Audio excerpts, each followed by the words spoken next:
그런데 오늘은 어버이 주일이면서 또 이 사회에서 어버이날로 지키는 날이 되었습니다.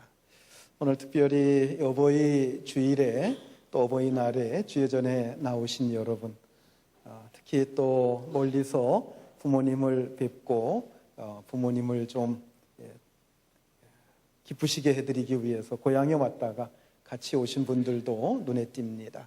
여러분 모두에게 우리 하나님의 은혜와 축복이 함께 하시기를 주의 이름으로 축원합니다. 특별히 여러분 가정에 계시는 여러분들의 부모님, 그리고 우리 교회에 있는 여러 어르신들 늘 건강하시고 장수하시고 마음이 평안하실 수 있기를 우리 주님의 이름으로 축복합니다. 우리 옆에 분들하고 같이 한번 인사합시다. 부모님께 효도합시다 하고 인사합시다. 한 번 더 인사하는데요, 어르신들 공경합시다 하고 인사합시다.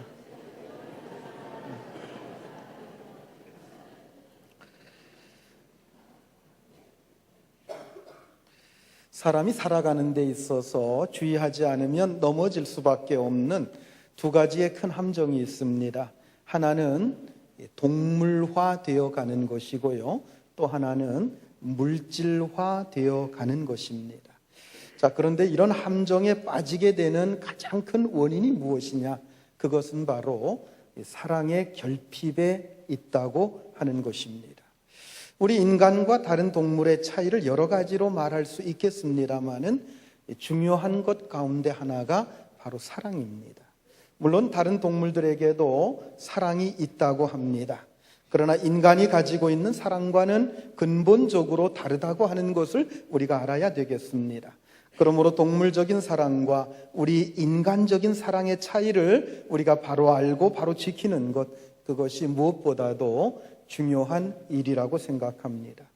다른 동물들에게도 모성애가 있다고 합니다. 이성에 대한 사랑도 있고 심지어는 동족애를 가지고 있는 동물도 있다고 합니다. 모성애가 가장 강한 동물이 어떤 동물일까요? 곰이라고 하는 동물이 모성애가 가장 강하다고 합니다. 자, 그렇다고 한다면 동족애가 가장 강한 동물은 어떤 동물일까요? 벌이라고 합니다. 자, 그렇다고 한다면 동물적인 사랑과 인간적인 사랑을 어떻게 구분할 수 있을까요? 우선 진화론자들이나 유물론자들은 이걸 잘 구분하지 못한다고 합니다. 토마스 헉슬레이라고 하는 진화론자가 있는데 그가 이런 말을 했습니다. 인간의 사랑도 동물과 같이 종족 번식의 발로일 뿐이다 하는 말입니다. 즉, 남녀가 사랑하고 부모가 자식을 사랑하는 이유가 인간이라고 하는 종족을 번식하고 보존하기 위한 수단이라고 말했다고 하는 것입니다. 그가 그렇게밖에 말할 수밖에 없는 이유가 무엇일까요? 그것은 인간적인 사랑과 동물적인 사랑을 제대로 구분하지 못했기 때문입니다. 즉, 인간의 사랑에서 동물적인 부분만 본 것입니다. 인격적인 부분이 있는데 그것이 매우 중요한데 그 인격적인 부분을 그들은 보지를 못한 거예요. 이렇게 진화론자들이나 유물론자들, 여러분 유물론자는 인간의 영혼이라든가 이런 거에 대해서는 부정하는 사람들입니다. 물질만 있고 육체만 있다고 강조하는 사람들입니다. 그런 사람들은 사람의 인격 속에 있는 그 고귀한 것을 제대로 보지를 못합니다. 인간의 사랑이 결코 동물적인 사랑과 같을 수 없고 같아서도 안 되는 거죠. 자, 그런데 우리가 여기서 깊이 생각해 봐야 할 것이 있습니다. 그것은 오늘날의 세상 풍조가 점점 동물적인 모습으로 전락해 가고 있다고 하는 사실입니다. 대개의 동물들은 자기 새끼를 어릴 때만 사랑한다고 합니다. 어미가 새끼를 사랑하는 것을 보면 참 지극한 것을 볼 수가 있어요. 음식을 먹을 때에도 자기가 음식을 먹고 위장에까지 다 들어가 있는 그것을 다시 토해내서 새끼에게 먹이는 그 모습을 보면 인간이 어떻게 저렇게 할 수 있을까 싶을 정도로 애틋한 것을 볼 수가 있습니다. 그러나 이렇게 사랑하지만 어느 정도 새끼가 자라게 되면 그 새끼를 나몰라라 한다는 겁니다. 새끼들도 마찬가지입니다. 어릴 때는 어미를 잘 따르다가 어느 정도 크게 되면 어미를 몰라보고 아무런 관계가 없는 그런 존재처럼 돼버리는 겁니다. 어미들은 애를 써서 새끼를 키우지만 늙은 짐승을 봉양하는 모습을 짐승의 세계에서는 찾아볼 수가 없습니다. 늙은 짐승을 내버리고 돌보지 않는 것, 이것이 바로 동물의 세계입니다. 짐승의 세계입니다. 그래서 부모님의 말을 듣지 않고 늙은 부모를 돌보지 않는 사람을 가리켜서 뭐라고 부릅니까? 짐승 같은 놈, 그렇게 부르는 거예요. 인간이라면 그럴 수 없다는 거죠. 끝까지 사랑하고 끝까지 사랑받는 것, 이것이 바로 인간의 세계입니다. 그런데 안타까운 것은 오늘날의 세태가 점점 이런 짐승의 모습으로 전락해 가고 있는 사실입니다. 얼마나 많은 부모들이 자식들에게 멸시를 당하고 자식들에게 버림을 받고 있는지 모릅니다. 그러므로 우리는 하나님의 말씀으로 돌아가서 인간의 참된 도리를 배워야 할 것입니다. 자, 오늘 본문 1절 말씀을 같이 한번 읽겠습니다. 자녀들아, 주 안에서 너희 부모에게 순종하라. 이것이 옳으니라. 자녀들아, 너희 부모에게 주 안에서 순종하라. 이것이 옳으니라. 부모에게 순종하라고 해놓고 그 다음에 뭐라고 그랬어? 이것이 옳다고 말하고 있습니다. 여러분, 이게 옳다고 하는 얘기는 뭡니까? 이것이 어떤 공로를 세우는 일이라는 얘기입니까? 어떤 공적을 세우는 일이라고 하는 얘기입니까? 아니에요.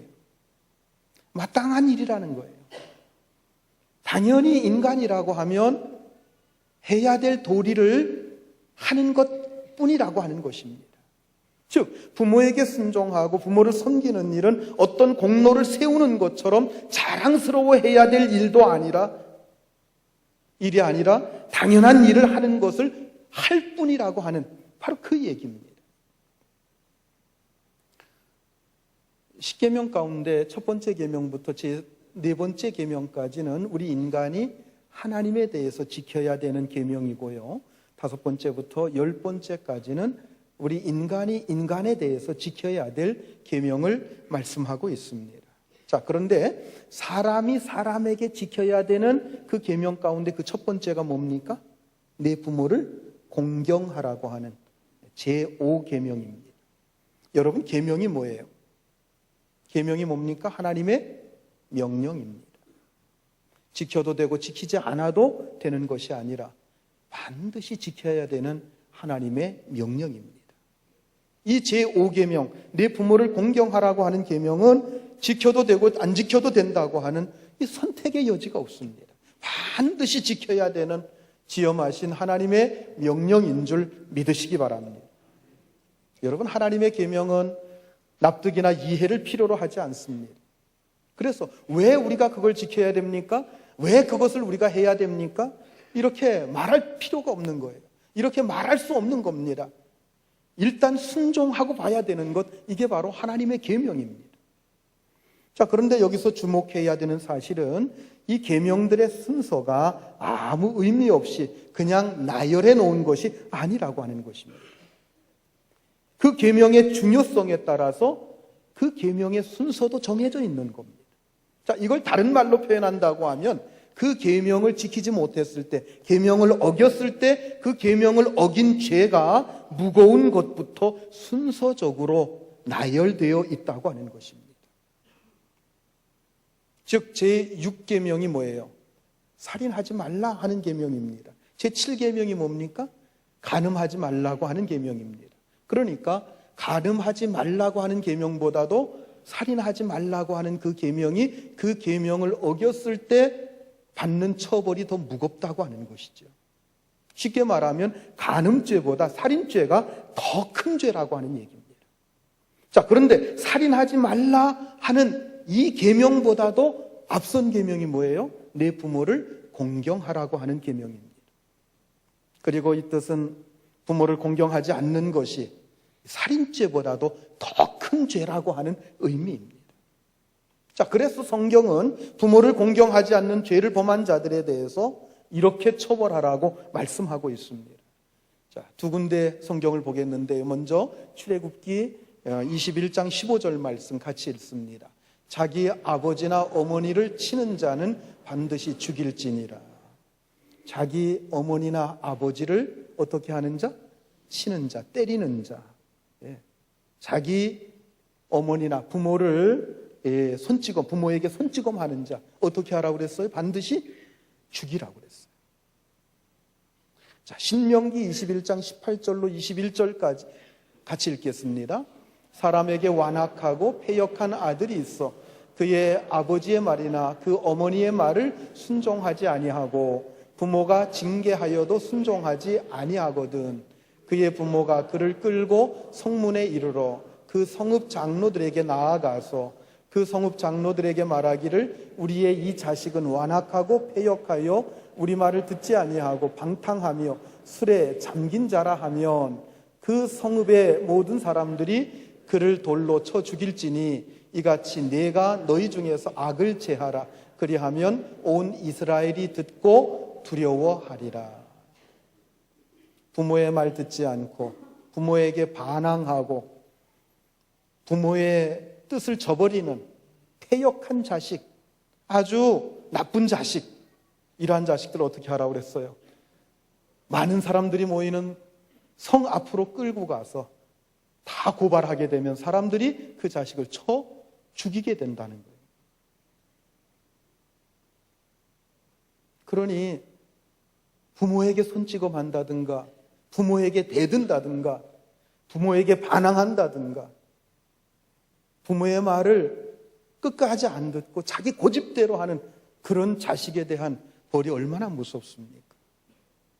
여러분, 이것은 윤리적인 어떤 이론을 말하기에 앞서서 하나님의 명령입니다.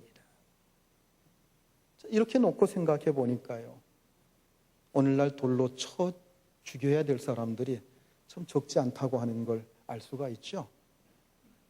어쩌면 이렇게 버젓이 앉아서 예배드리는 우리 가운데서도 돌에 맞아 죽어야 될 사람이 있을지도 모르겠어요.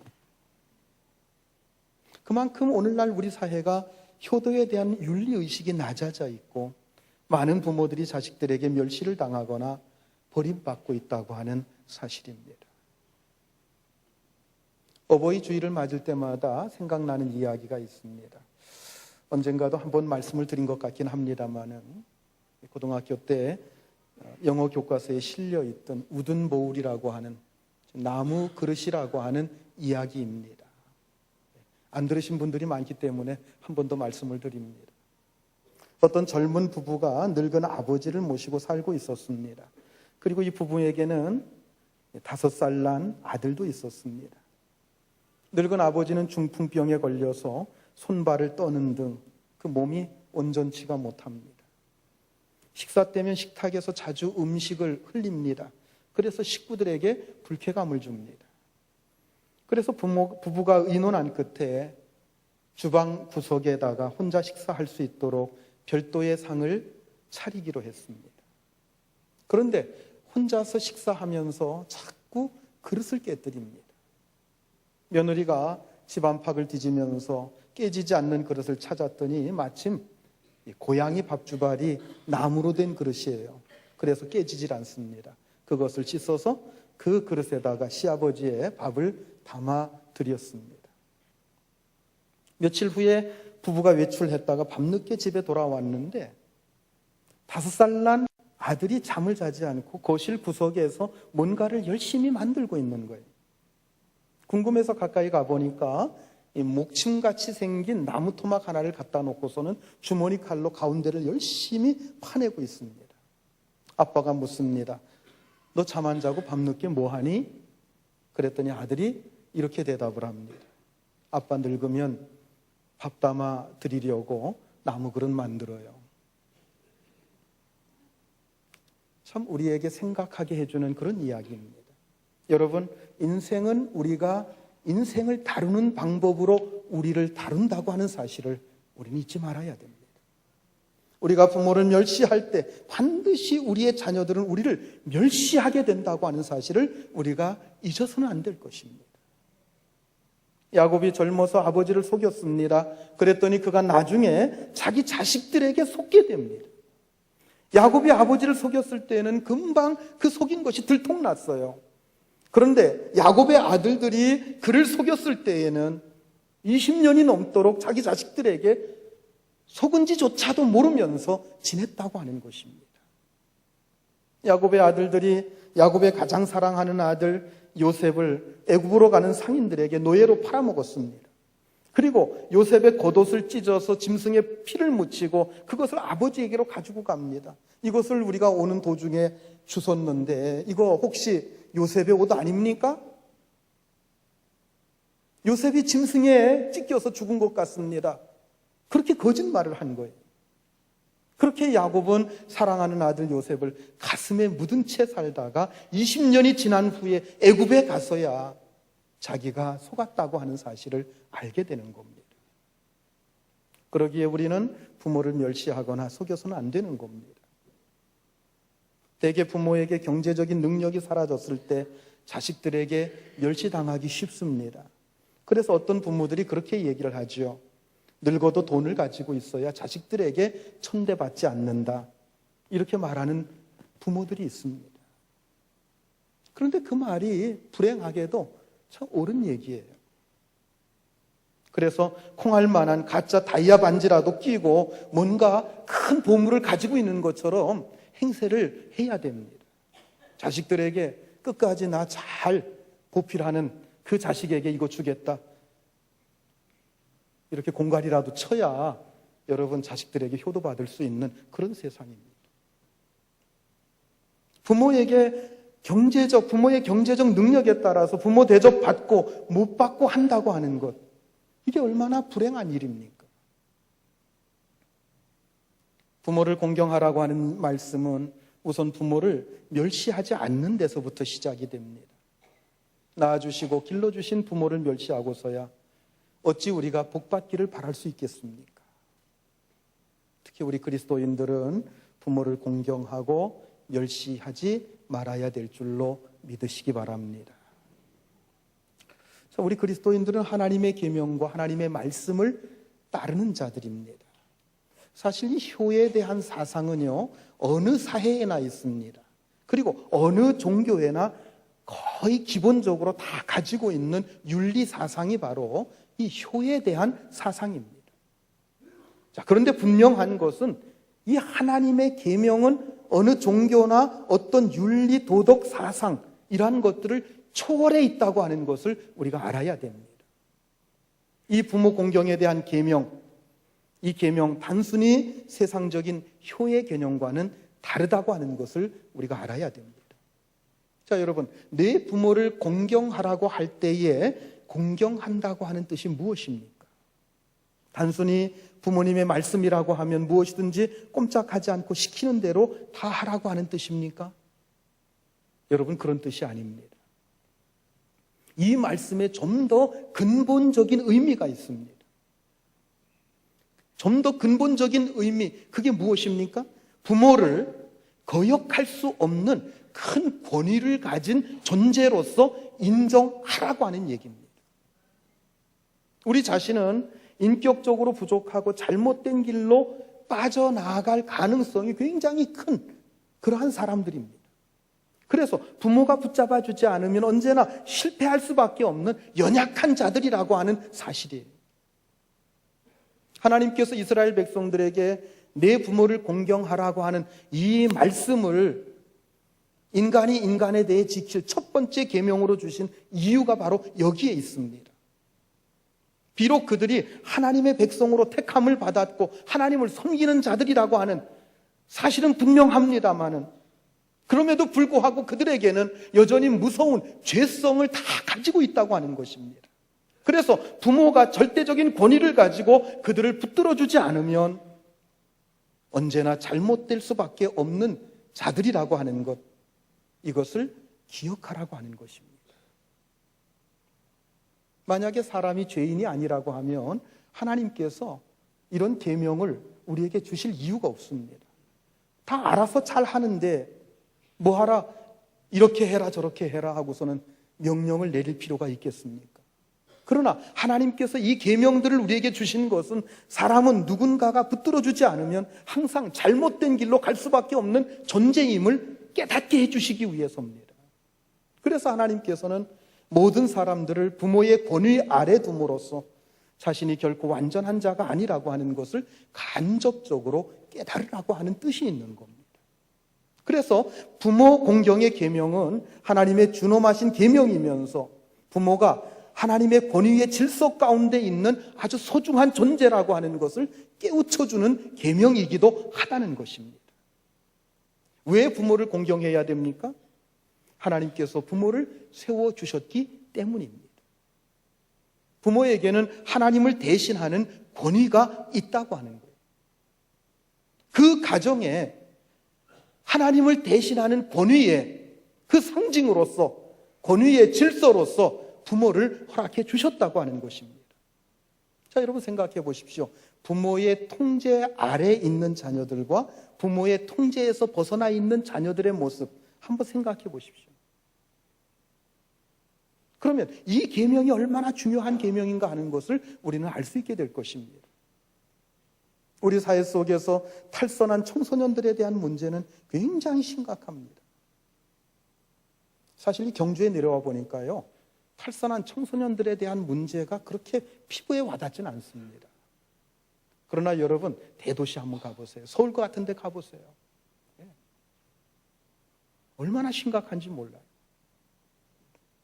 그 아이들이 어려서부터 부모의 권위와 통제 아래 있었다고 한다면 과연 그렇게 되었겠습니까? 그런 면에서 본다고 할 때 우리 사회가 바닥으로 추락한 부모의 권위를 다시 세우는 것, 이게 얼마나 중요한 일인지 모릅니다. 우선 우리 그리스도인들은 먼저 부모를 공경할 수 있어야 합니다. 우리가 먼저 부모를 공경하고 어른들을 공경하게 될 때 우리의 자녀들은 또한 우리를 공경하게 될 것입니다. 본문 1절에 보면 너희 부모를 주 안에서 순종하라 이렇게 말씀을 합니다. 자, 여러분, 여기서 주 안에서라고 하는 뜻이 무슨 뜻입니까? 우리는 보통 이 뜻을 신앙적으로 일치하는 범위 안에서만 부모님께 순종하라 이런 뜻으로 해석을 합니다. 만약 그렇게 되면 예수 믿지 않는 부모님에게는 순종하지 않아도 되는 것처럼 생각할 수 있습니다. 실제로 그런 경우를 종종 보게 됩니다. 예수 믿는다고 하는 이유로 마음이 굉장히 교만해져 있어요. 하나님을 섬기기 때문에 부모님을 무시하거나 직장의 상사를 무시하게 되는 경우입니다.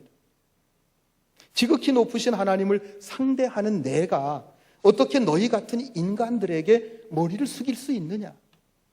이러한 생각을 가진 그리스도인들이 적지 않다는 겁니다. 그러니까 세상 사람들에게 더 욕을 먹는 거예요.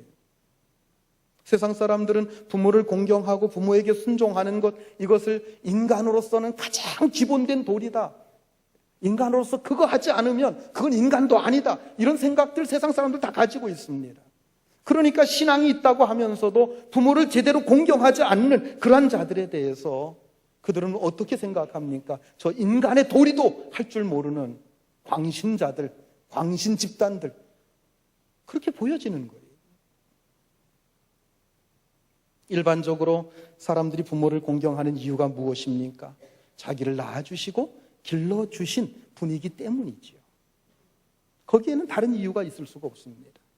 그러나 여러분, 주 안에서 순종하라. 여러분, 이것은 단순히 부모님이기 때문에 순종하라고 하는 그런 말씀이 아닙니다. 부모님이 부분적으로 하나님을 대신한다고 하는 것, 이것을 인정하기 때문에 순종해야 된다. 그런 말씀입니다. 즉, 부모님은 나에게 있어서 하나님의 대리자와 같은 의미입니다. 그래서 이 의미를 아는 우리 그리스도인들은 더더욱 부모님을 공경하고 순종해야 될 줄로 믿으시기 바랍니다. 만약 부모님이 나를 책망하신다고 하면 하나님께서 부모님을 통해서 지금 나를 책망하신다고 생각하고 그 책망을 달게 받아야 된다고 하는 바로 그 말씀인 것입니다. 자, 그런데 여러분, 만약에 부모님이 요구하거나 명령하는 것이 하나님의 뜻과 일치하지 않는다고 하면 여러분 어떻게 해야 됩니까? 가끔 그런 고민에 빠지지 않습니까? 그럴 때라고 하더라도 부모님을 무조건 거부해서는 안 됩니다.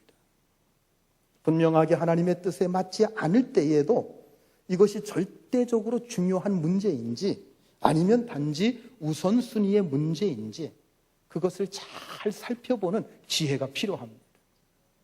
그리고 부모가 절대적으로 하나님의 뜻을 거역하고 있다 하는 것이 분명해졌다고 할 때에는 부모에게 불순종하는 것, 그것이 오히려 부모를 위한 일이 되는 겁니다. 하나님을 절대적으로 거역하는데도 부모의 말씀이기 때문에 순종한다고 하는 것, 그것은 오히려 부모를 망하게 만드는 것과 다를 바가 없습니다. 그러나 그런 것이 아닌 부분에서는 여전히 부모님의 권위를 인정해야 되고 부모님이 하나님의 대리자 역할을 하실 수 있도록 설득하면서 그 부모님에게 순종하는 것, 이것이 마땅한 자세라고 하는 사실을 여러분 기억하시기 바랍니다. 부모님을 공경하라고 하는 말씀에 대해서는 하나님께서 놀라운 축복을 약속해 주셨습니다. 자, 오늘 본문 2절과 3절 말씀 같이 읽습니다. 내 아버지와 어머니를 공경하라.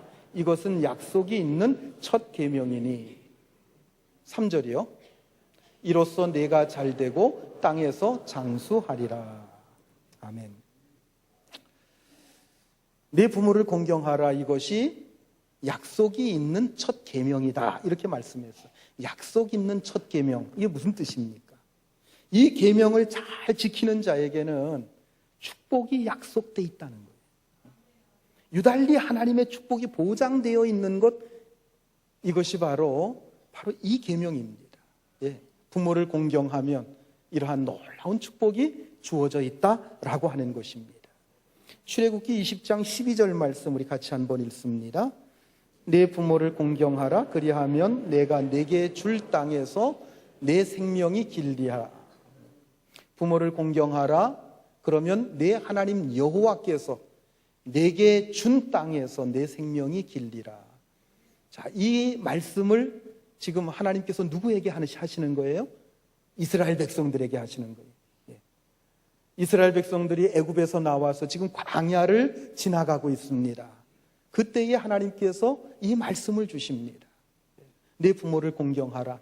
그리하면 내게 줄 땅에서, 내가 들어가서 차지하게 될 그 땅에서 내 생명이 길리라. 여러분, 그 땅이 어떤 땅이에요? 그들이 들어갈 땅이 어떤 땅이에요? 가나안 땅이에요. 가나안 땅입니다. 그러니까 그들이 가나안 땅에 들어가서 얼마나 오랫도록 하나님의 축복을 누리면서 사느냐 하는 이 문제는 무엇에 달려 있어요? 그들이 부모를 공경하느냐 하지 않느냐 하는 이 계명을 실천하는 것에 달려 있다고 하는 얘기입니다. 자, 이것이 신약 시대에 오면서 그냥 땅에서 잘되고 장수하는 축복으로 해석이 되고 있습니다. 신약 시대 이후로 우리의 입장에서는 가나안 땅이라고 하는 말이 의미가 없죠. 우리가 가나안 땅에 살 것도 아니고요. 의미가 없습니다.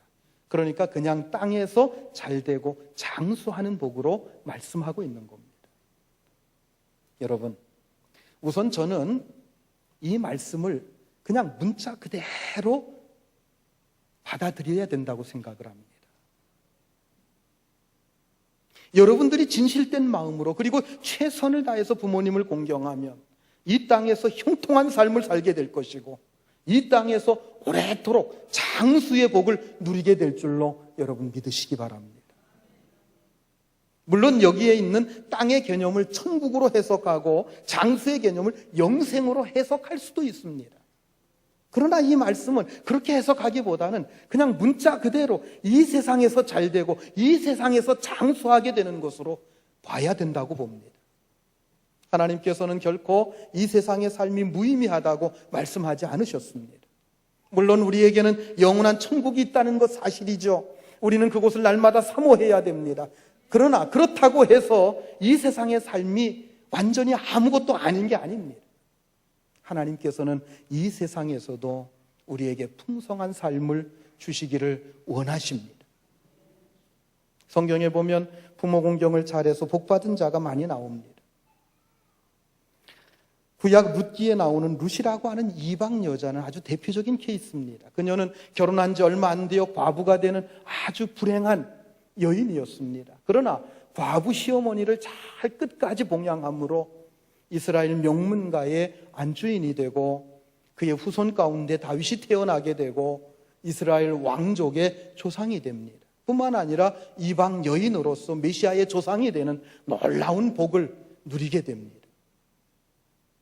그런가 하면 부모를 멸시하여 저주받게 되는 경우도 있습니다. 노아의 둘째 아들 함의 경우입니다. 그는 아버지 노아가 술 취해서 벗은 채 자는 것을 보고 아버지를 비난했습니다. 멸시했습니다. 결국 그 일로 아버지께 저주를 받고 그 후손이 이방 족속이 되어 끊임없이 멸시를 당하게 되었습니다. 많은 성경학자들이 그 후손이 흑인이 됐다 이렇게 말하기도 합니다. 저는 작년 봄에 어머니를 여의고 고아가 됐습니다. 사실 제가 경주에 내려온 후로 자주 찾아뵙지 못하다가 돌아가셔서 늘 마음에 송구스러운 마음 남아 있습니다. 그럴 때면 생각나는 시조 한 편이 있어요. 여러분들도 잘 아는 시조입니다. 송강 정철의 부모님을 생각하면서 쓴 시조죠. 소개해 드릴게요. 어버이 살아계실 때 섬기기를 다하여라. 지나간 후에 애달다 어이하리. 평생에 고쳐 못하리 이뿐인가 하노라. 여러분, 부모님 살아계실 때 효도하시고 부모님 안 계시면 주변에 계신 어르신들 잘 공경해서 땅에서 잘 되고 장수하는 복을 누리는 여러분들이 되시기를 우리 주님의 이름으로 축원합니다. 네, 기도하시겠습니다. 은혜로우신 하나님, 저희